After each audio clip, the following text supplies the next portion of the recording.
পড়াশোনার পাশাপাশি অন্যের জমিতে দিনমজুরির কাজ করে উচ্চ মাধ্যমিকে তাক লাগানো রেজাল্ট কালিকাপুরের আদিবাসী ছাত্রীর। উচ্চ মাধ্যমিকে 428 নম্বর পেয়ে তাক লাগিয়েছে বালুরঘাটের নালন্দা বিদ্যাপীঠের ছাত্রী সুস্মিতা পাহান। স্কুল থেকে সে এই বছরই উচ্চ মাধ্যমিকে সর্বোচ্চ নম্বর পেয়েছে।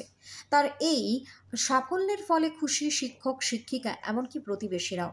বালুরঘাটের কালিকাপুর গ্রামের বাড়ি সুস্মিতা পাহানের। ছোটবেলাতেই বাবা মারা যায়, মা অন্যের জমিতে দিনমজুরি করে সংসার চালান। পরিবারে আর্থিক অনটন, সে কারণে নিজের পড়াশোনার খরচ চালাতে মায়ের সঙ্গে অন্যের জমিতে কাজ করে এই কিশোরী।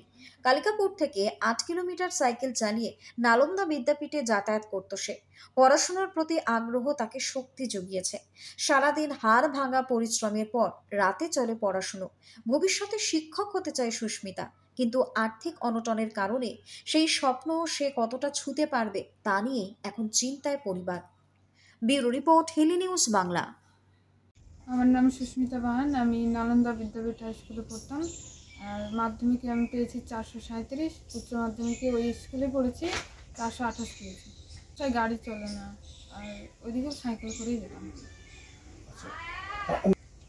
মা খাটতো, আমি খাটতাম মাঠে, এরকম। মাঠে কোথায় খাটতে? মাঠে কিসে কাজ করো?